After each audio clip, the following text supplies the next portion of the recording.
अयोध्या की वह रात्रि साधारण नहीं थी। राजमहल की दीवारें मौन थी, दीपक जल रहे थे, परंतु प्रकाश में भी एक अजीब सी उदासी तैर रही थी। राजा दशरथ अपने शयन कक्ष में अकेले पड़े थे। उनके चारों ओर वैभव था, पर हृदय में रिक्तता। यह वही दशरथ थे जिनके पराक्रम के किस्से देवताओं तक में गूंजते थे, जिनके रथ की गति से पृथ्वी कांप उठती थी, जिनके बाणों ने असंख्य अधर्मियों का अंत किया था। किंतु आज वही योद्धा किसी अदृश्य बोझ से दबा हुआ था। इतिहास ने इस क्षण को केवल पुत्रवियोग कहकर सरल बना दिया, परंतु सत्य इतना सरल नहीं था। यह पीड़ा केवल राम के वनवास की नहीं थी, यह उस कर्म का अंतिम फल थी जो वर्षों पहले बोया जा चुका था। तो आइए इस कथा को शुरू करते हैं, लेकिन उससे पहले आपसे एक विनम्र निवेदन है। रामायण में कहा गया है कि जो व्यक्ति किसी कथा, ज्ञान या धर्म की बात को अधूरा छोड़ देता है, वह अनजाने में अपूर्णता का भागी बनता है। अधूरी कथा एक अधूरी यज्ञ की तरह होती है, जो पुण्य की जगह पाप का कारण बन सकती है।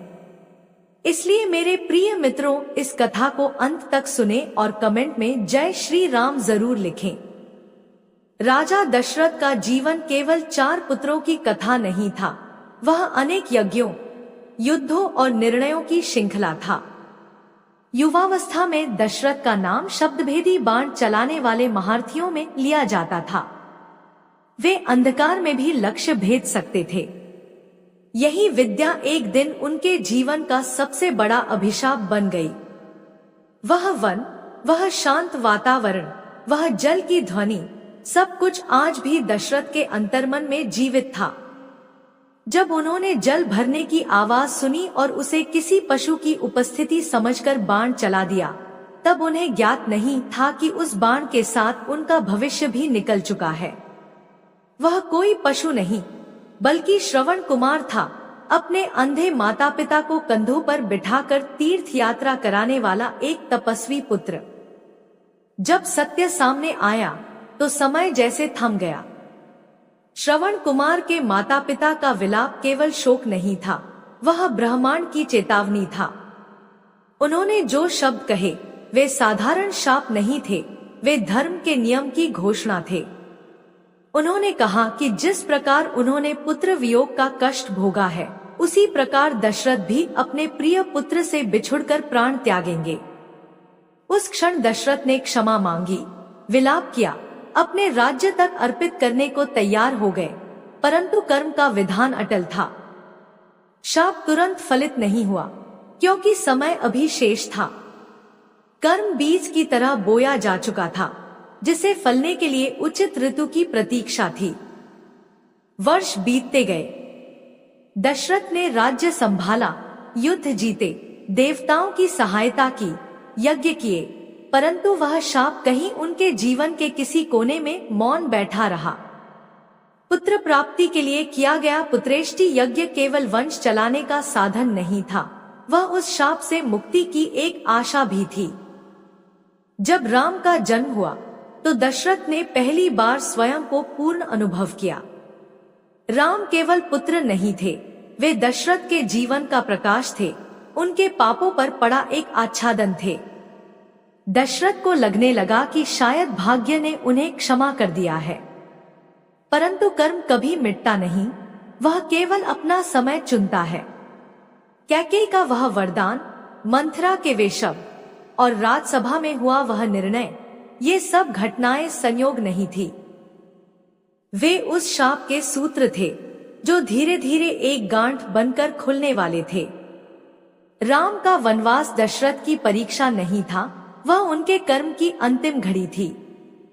यदि राम अयोध्या में रहते तो दशरथ का अंत किसी और मार्ग से होता, क्योंकि शाप का लक्ष्य राम नहीं थे, लक्ष्य दशरथ थे।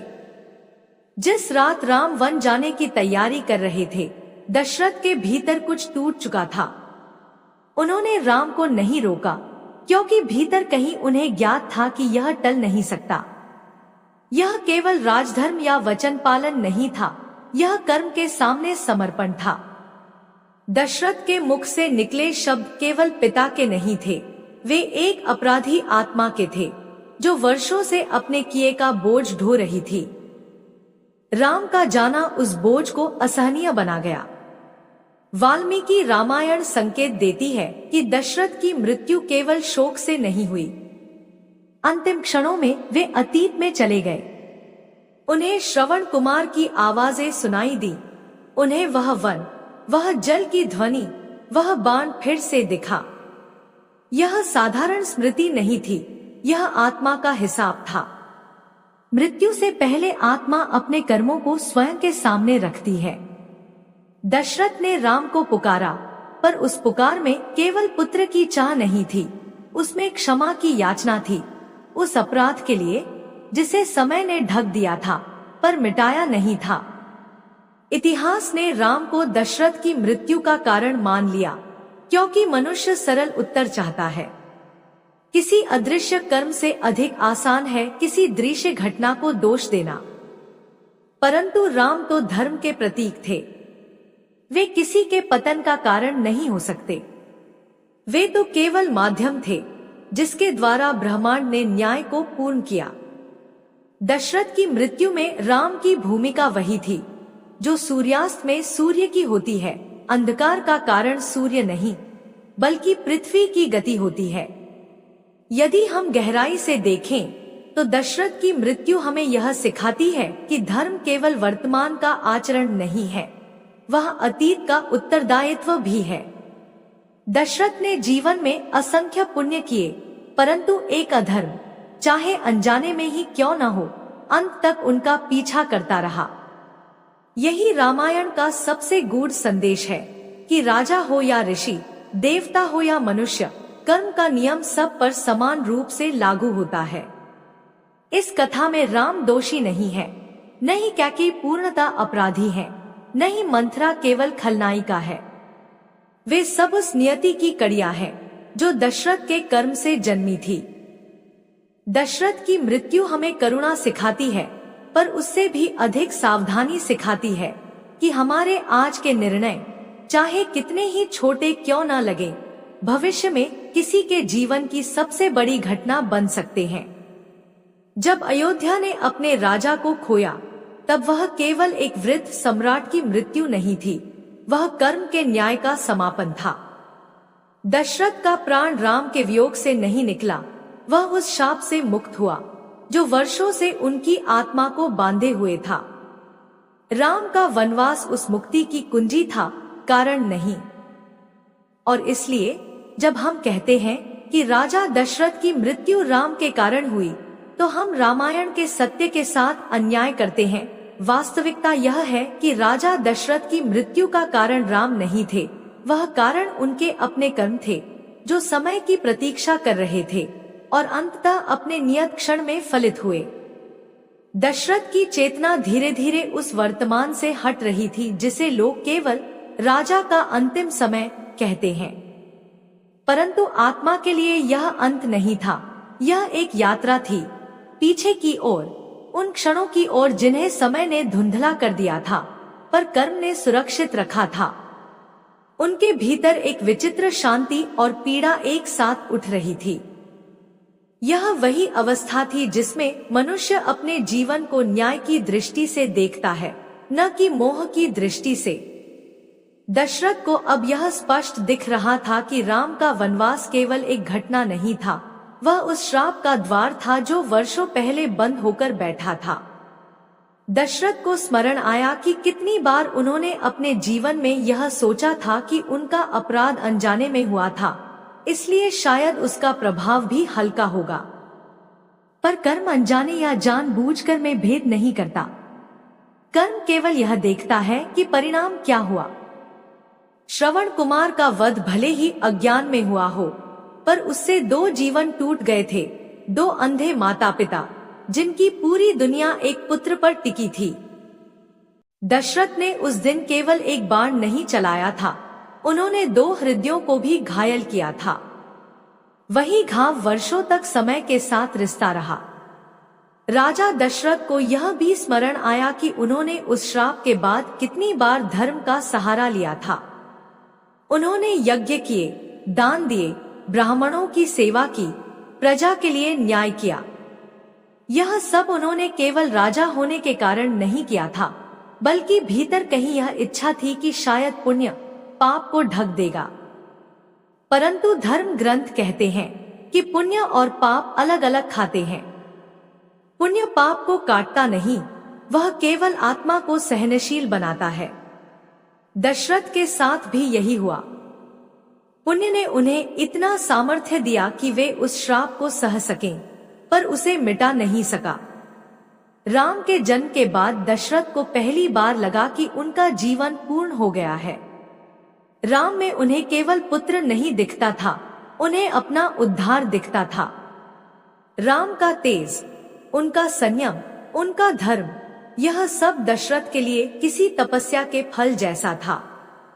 शायद इसी कारण राम से उनका मोह अन्य पुत्रों की तुलना में अधिक था। यह मोह केवल प्रेम नहीं था, यह आश्रय था। दशरथ अनजाने में राम को अपने कर्मों से रक्षा करने वाली ढाल समझने लगे थे, परंतु यही मोह आगे चलकर उनकी सबसे बड़ी पीड़ा बना। जब कैकेयी ने वरदान मांगे, तब दशरथ का मन जानता था कि यह वही क्षण है जिसकी भविष्यवाणी उस श्राप में की गई थी। वे राजधर्म और पितृधर्म के बीच फंसे नहीं थे, वे कर्म और मोह के बीच फंसे थे। यदि वे राम को रोकते तो वे श्राप से भागने का प्रयास करते। यदि वे राम को जाने देते तो वे कर्म के सामने समर्पण करते। दशरथ ने दूसरा मार्ग चुना, क्योंकि कहीं ना कहीं उनकी आत्मा जानती थी कि अब बचना अधर्म होगा। जिस क्षण राम ने पिताश्री आपकी आज्ञा मेरे लिए सर्वोपरि है कहा था, उसी क्षण दशरथ भीतर से टूट चुके थे। यह वाक्य राम का धर्म था, पर दशरथ के लिए यह दंड बन गया। उन्होंने उस क्षण समझ लिया कि राम उनका सहारा नहीं, बल्कि कर्म का साधन है। यह बोध किसी भी पिता के लिए असहनीय होता है, पर दशरथ ने इसे स्वीकार किया, क्योंकि यही धर्म था। दशरथ की मृत्यु को लेकर एक और सूक्ष्म सत्य है, जिसे अक्सर अनदेखा कर दिया जाता है। वे राम के वियोग में नहीं, बल्कि अपराध बोध की पूर्णता में मरे।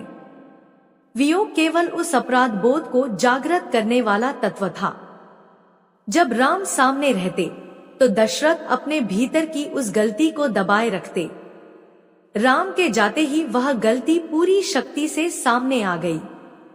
यही कारण है कि दशरथ अंतिम क्षणों में कैकेयी या राजसभा को नहीं, बल्कि उस वन को याद कर रहे थे जहां श्रवण कुमार का वध हुआ था। कई ग्रंथों में यह संकेत भी मिलता है कि दशरथ की आत्मा ने मृत्यु के बाद तुरंत मुक्ति नहीं पाई। उन्हें अपने कर्म का साक्षात्कार करना पड़ा। यही कारण है कि राम को आगे चलकर पितृऋण से मुक्त होने के लिए विशेष क्रियाएं करनी पड़ी। राम का जीवन केवल अवतार लीला नहीं था, वह अपने पिता के कर्म चक्र को पूर्ण करने का माध्यम भी था। यहाँ भी राम कारण नहीं, माध्यम ही बने। यह कथा हमें यह भी सिखाती है कि माता पिता और संतान का संबंध केवल इस जन्म तक सीमित नहीं होता। दशरथ और राम का संबंध केवल पिता पुत्र का नहीं था, वह कर्म और धर्म का संबंध था। दशरथ ने जो बोया उसे राम के जीवन के माध्यम से काटा गया। यह कठोर लगता है, पर यही ब्रह्मांड का न्याय है। कर्म अकेले नहीं भोगे जाते, उनका प्रभाव संबंधों में फैलता है। जब अयोध्या ने दशरथ के निधन पर शोक मनाया, तब अधिकांश लोग यही समझते रहे कि राजा अपने प्रिय पुत्र के वियोग में चल बसे। यह कथा जनमानस के लिए सरल थी, भावनात्मक थी, परंतु सत्य अक्सर सरल नहीं होता। सत्य गहरा होता है और कभी कभी असुविधाजनक भी। सत्य यह था कि दशरथ की मृत्यु उस श्राप की पूर्णता थी जिसे वर्षों पहले उच्चारित किया गया था। रामायण का यह प्रसंग हमें चेतावनी देता है कि धर्म केवल बाहरी आचरण नहीं है। धर्म का वास्तविक स्वरूप तब सामने आता है जब हमें अपने कर्मों के परिणाम स्वीकार करने पड़ते हैं। दशरथ ने अंतिम समय में यही किया। उन्होंने राम को दोष नहीं दिया, कैकेयी को शाप नहीं दिया, देवताओं से शिकायत नहीं की। उन्होंने केवल अपने अतीत को स्वीकार किया। यही स्वीकार उनकी आत्मा की मुक्ति का पहला चरण था। और इसलिए जब हम कहते हैं कि राजा दशरथ की मृत्यु का कारण राम नहीं थे, तो हम केवल राम का बचाव नहीं कर रहे होते, हम रामायण के दर्शन को सही रूप में समझने का प्रयास कर रहे होते हैं। राम धर्म है और धर्म किसी के पतन का कारण नहीं होता। पतन हमेशा अधर्म से आता है, चाहे वह अनजाने में ही क्यों न हुआ हो। यह कथा आज भी उतनी ही प्रासंगिक है। हम भी अपने जीवन में कई बार यह सोचकर आगे बढ़ जाते हैं कि यह तो अनजाने में हुआ या इससे क्या फर्क पड़ेगा, पर दशरथ की कथा हमें बताती है कि हर कर्म का लेखा रखा जाता है। समय भले ही बीत जाए, पर कर्म अपनी घड़ी देखकर लौटता है।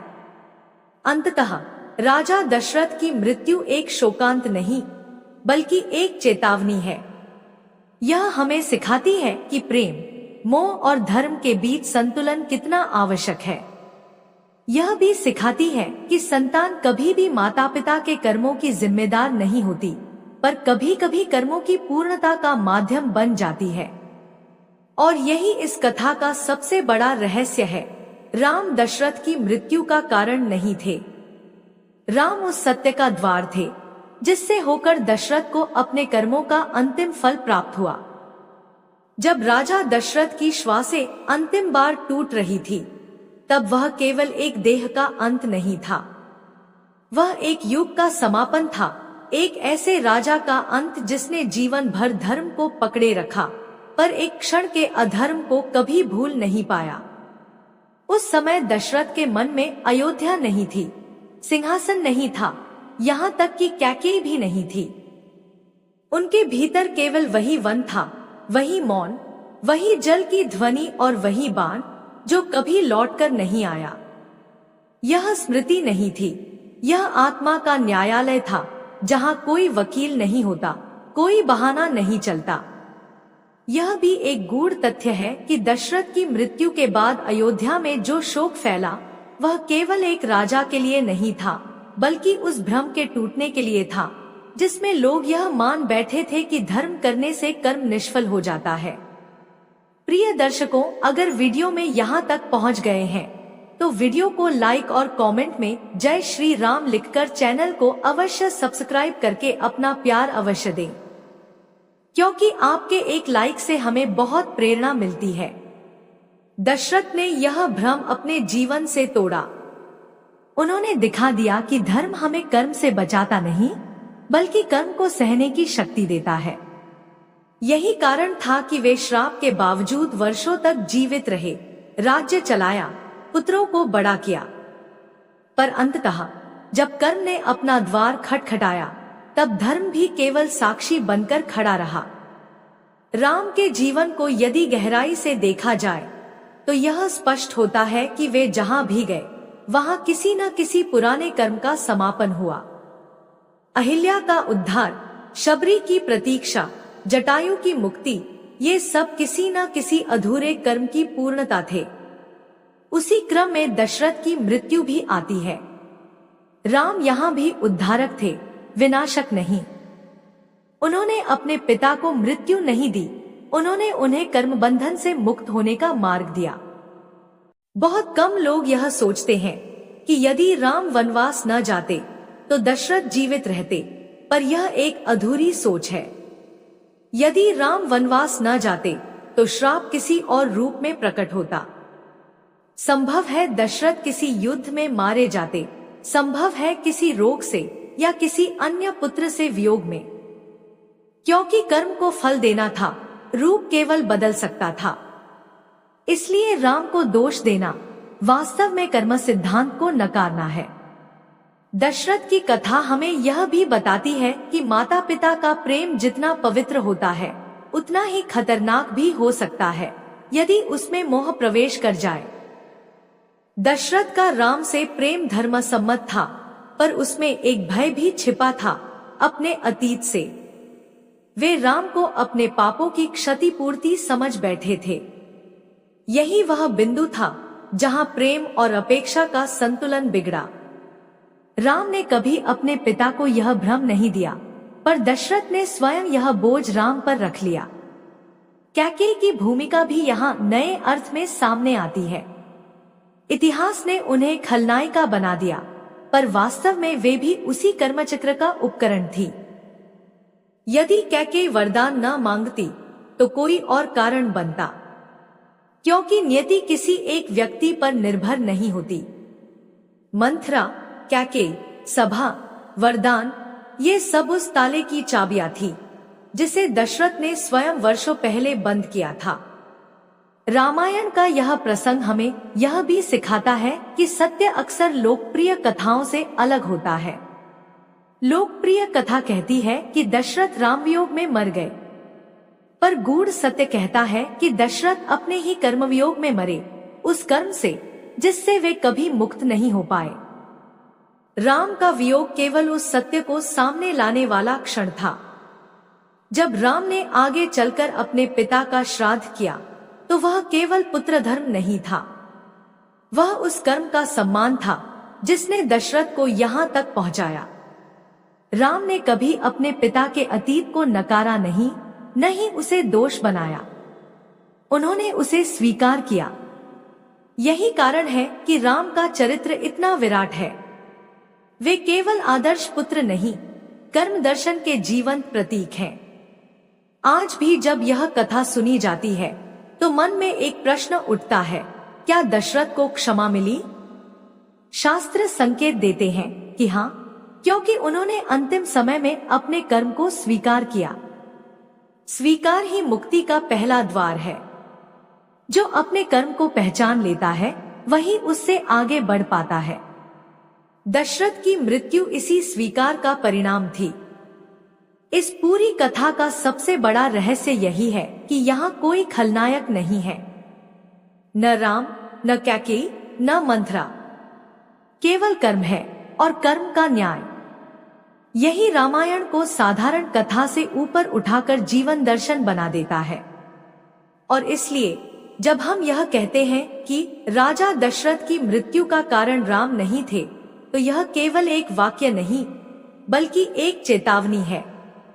यह हमें बताता है कि अपने जीवन के हर छोटे निर्णय को हल्के में न लें, क्योंकि समय भले ही उसे ढक दे पर कर्म उसे याद रखता है।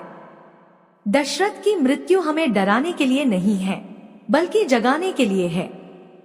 यह हमें सिखाती है कि सच्चा धर्म वही है जो हमें अपने कर्मों की जिम्मेदारी लेना सिखाए। राम इस कथा में दोषी नहीं, वे तो प्रकाश हैं, और प्रकाश कभी अंधकार का कारण नहीं होता, वह केवल उसे दिखाता है। यही वह अंतिम सत्य है जिसे समझकर रामायण पढ़ी जाए तो कथा नहीं, चेतना बन जाती है। दशरथ के देह त्याग के बाद जो घटित हुआ वह केवल राज परिवार का शोक नहीं था, वह प्रकृति का भी मौन विलाप था। अयोध्या की गलियां स्तब्ध थी, जैसे नगर स्वयं समझने का प्रयास कर रहा हो कि उसका राजा गया नहीं बल्कि किसी अदृश्य न्याय के अधीन हो गया है। राम उस समय वन की ओर जा चुके थे, पर उनका अस्तित्व अयोध्या में हर श्वास के साथ उपस्थित था। यह पहली बार था जब किसी पुत्र की अनुपस्थिति किसी पिता की मृत्यु का कारण नहीं बल्कि उसके कर्मों की पूर्णता का संकेत बन गई थी। यह भी एक रहस्य है कि दशरथ की मृत्यु के बाद राम के भीतर एक नया मौन जन्म लेता है। वे कभी अपने पिता की मृत्यु का दोष स्वयं पर नहीं लेते, पर उनके व्यवहार में एक अतिरिक्त गंभीरता आ जाती है। यह गंभीरता शोक की नहीं थी, यह समझ की थी। राम अब केवल राजकुमार नहीं रहे थे, वे कर्म के सूक्ष्म नियमों के साक्षी बन चुके थे। उन्होंने देख लिया था कि धर्म का मार्ग केवल सही कर्म करने से नहीं बनता बल्कि पुराने कर्मों का भार उठाने से भी बनता है। वनवास के दौरान राम कई ऐसे लोगों से मिलते हैं जिनका जीवन किसी न किसी पुराने कर्म का परिणाम होता है। शबरी की प्रतीक्षा दशकों की तपस्या का फल थी। अहिल्या का पत्थर होना और फिर मुक्त होना कर्म और करुणा के संतुलन का प्रतीक था। इन सब घटनाओं के बीच दशरथ की स्मृति राम के भीतर मौन शिक्षक की तरह जीवित रहती है। राम कहीं भी यह नहीं कहते कि मेरे पिता अन्याय का शिकार हुए, क्योंकि वे जानते थे कि अन्याय बाहर से नहीं, भीतर से जन्म लेता है। यहाँ एक और गूढ़ सत्य सामने आता है। दशरथ की मृत्यु ने राम को वह बना दिया जो उन्हें आगे चलकर मर्यादा पुरुषोत्तम बनाता है। यदि दशरथ जीवित रहते तो राम का धर्म केवल आज्ञापालन तक सीमित रह सकता था, पर पिता के कर्मों का भार देखकर राम का धर्म व्यापक हुआ। अब वे केवल अपने कर्मों के नहीं, बल्कि अपने कुल और अपने पूर्वजों के कर्मों के प्रति भी सजग हो गए।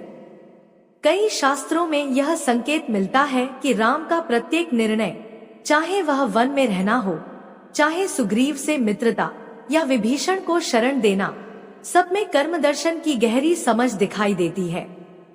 यह समझ पुस्तकों से नहीं आती, यह अनुभव से आती है, और यह अनुभव राम को दशरथ की मृत्यु ने दिया था।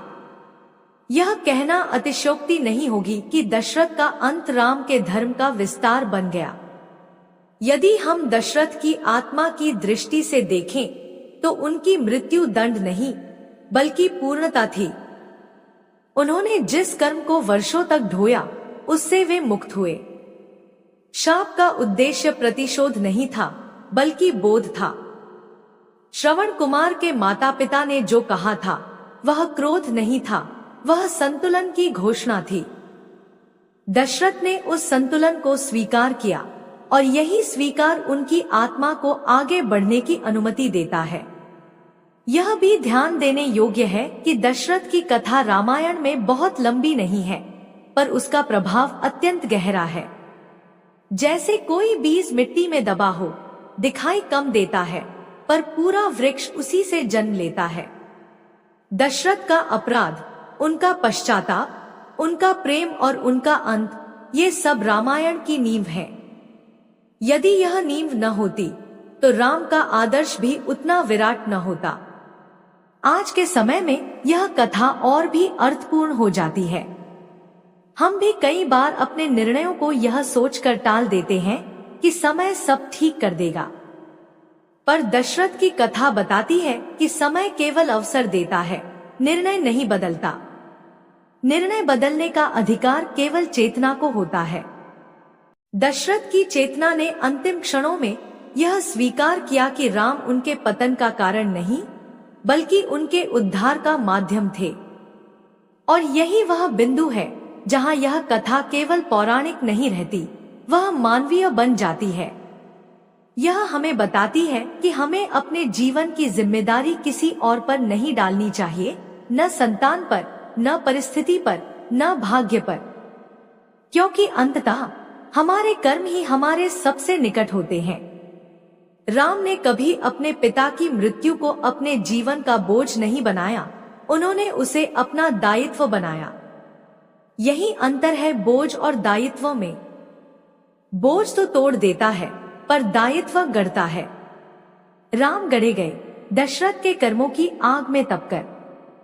इसलिए जब कोई कहता है कि राजा दशरथ की मृत्यु का कारण राम थे, तो वह केवल एक कथा को सरल बना रहा होता है। पर जो गहराई से देखता है, वह जानता है कि राम कारण नहीं थे, राम तो प्रकाश थे, और प्रकाश कभी मृत्यु नहीं देता, वह केवल सत्य को उजागर करता है। और सत्य यही है कि दशरथ की मृत्यु उस अधूरे कर्म की पूर्णता थी, जिसे समय ने पाला, भाग्य ने दिशा दी और धर्म ने स्वीकार किया।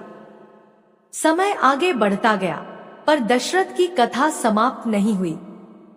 वह अब इतिहास नहीं रही, वह चेतना बन गई। राम जब वन में आगे बढ़ते हैं, तो उनके हर कदम के साथ यह बोध चलता है कि जीवन केवल वर्तमान का निर्णय नहीं होता, वह अतीत का उत्तर भी होता है। दशरथ की मृत्यु ने राम को यह सिखा दिया था कि धर्म केवल शत्रु से युद्ध करने का नाम नहीं है, बल्कि स्वयं के भीतर उठते प्रश्नों से भी युद्ध करना होता है। यही कारण था कि राम का मौन इतना प्रभावशाली था। वे कम बोलते थे, क्योंकि वे बहुत कुछ समझ चुके थे। वनवास के वर्षों में राम ने कई बार देखा कि लोग अपने दुख के लिए किसी और को दोष देते हैं, राजा को, देवताओं को, भाग्य को, पर राम हर बार उन्हें कर्म की ओर ले जाते हैं। यह शिक्षा उन्हें पुस्तकों से नहीं मिली थी, यह उन्हें अपने पिता के जीवन और मृत्यु से मिली थी। दशरथ की कथा राम के लिए उपदेश नहीं, अनुभव थी, और अनुभव से निकला धर्म कभी खोखला नहीं होता। यह भी एक सूक्ष्म संकेत है कि राम अपने जीवन में कभी भी यदि ऐसा न हुआ होता जैसे वाक्य नहीं बोलते।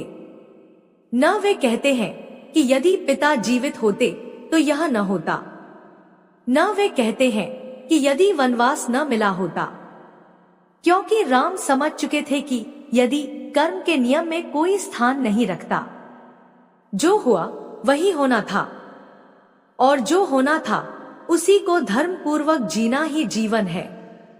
दशरथ की आत्मा के संदर्भ में कुछ परंपराएं यह भी कहती हैं कि उन्होंने अपने पुत्र के माध्यम से ही मुक्ति पाई। यह मुक्ति किसी देवता के वरदान से नहीं आई, बल्कि स्वीकार से आई। दशरथ ने अंतिम क्षणों में स्वयं को निर्दोष नहीं माना, और यही उनकी सबसे बड़ी तपस्या बनी। मनुष्य जब अपने अपराध को स्वीकार कर लेता है, तभी वह उससे आगे बढ़ पाता है। दशरथ आगे बढ़े मृत्यु के माध्यम से। यहाँ यह समझना आवश्यक है कि रामायण किसी एक व्यक्ति की कथा नहीं है, यह कर्म की यात्रा है जो पीढ़ियों में बहती है। दशरथ के कर्म राम तक पहुँचे, राम के कर्म आगे समाज तक पहुँचे। यही कारण है कि रामायण आज भी जीवित है, क्योंकि यह केवल कथा नहीं, उत्तरदायित्व सिखाती है। आज के समय में भी लोग अपने असफलताओं का कारण बच्चों को, परिवार को, परिस्थितियों को बना देते हैं। दशरथ की कथा हमें यह दिखाती है कि सच्चा साहस दोष देने में नहीं, बल्कि स्वीकार करने में है। दशरथ ने यदि अपने अंतिम क्षणों में राम को दोष दिया होता तो वे केवल एक दुखी पिता बनकर मरते, पर उन्होंने ऐसा नहीं किया।